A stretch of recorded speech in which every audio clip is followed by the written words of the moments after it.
This video is presented by VoiceOver article.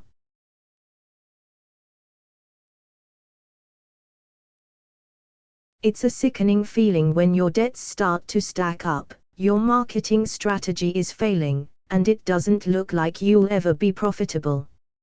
Your family is getting stressed, your business can't pay its bills, and customers are starting to make angry phone calls asking why the things they paid for aren't happening.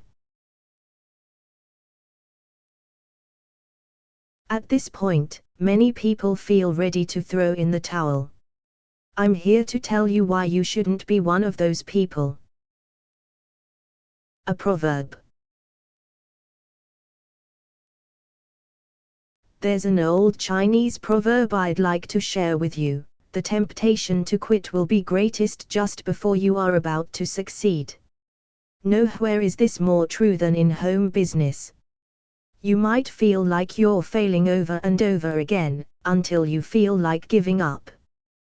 The paradox, though, is this: you haven't really failed until you've given up.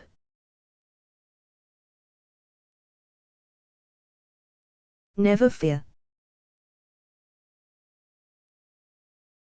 If you really want to, there will always be ways to raise money for your company.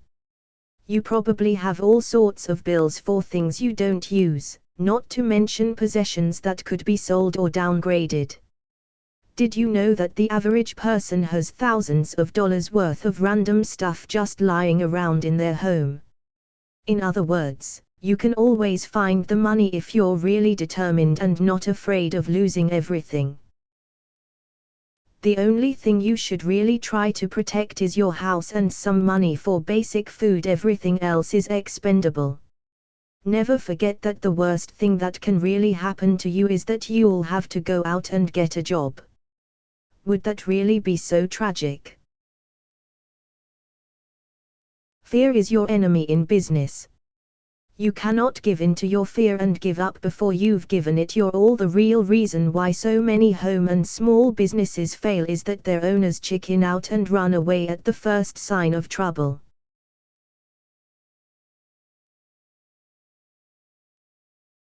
The captain goes down with his ship. When the chips are down, the only thing to do is to stake your personal success on the success of your business. After all, what's the point in bailing out before you have to? You're guaranteed to lose money that way.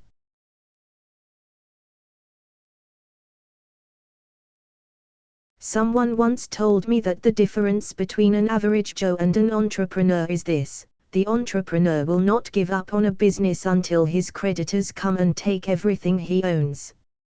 And even then he might try to hide from them and keep things going from his friend's basement.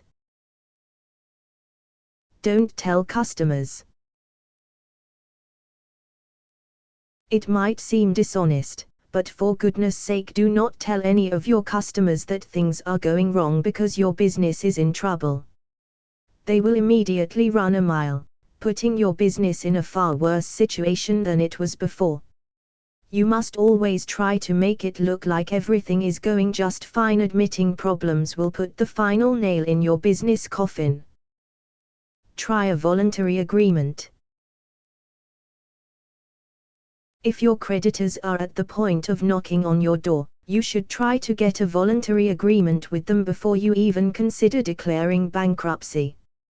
This is when you negotiate your debts down to a lower level using the threat of bankruptcy, and your creditors sign an agreement with you to say that they will leave you alone once you've paid that money. The absolute last resort.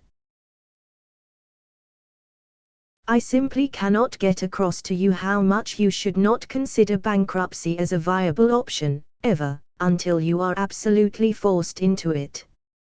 Think of it as being like suicide, the absolute last resort. Would you commit suicide because your business was going badly? I hope you answered no, which means that you shouldn't consider bankruptcy either.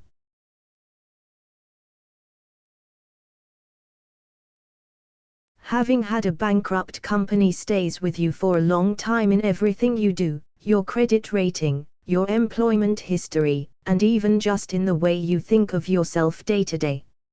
It's better to have everything wrestled from your hands than to give it up voluntarily, otherwise you'll always be tortured by wondering what would have happened if you'd kept going just a little longer. This video is presented by VoiceOver article.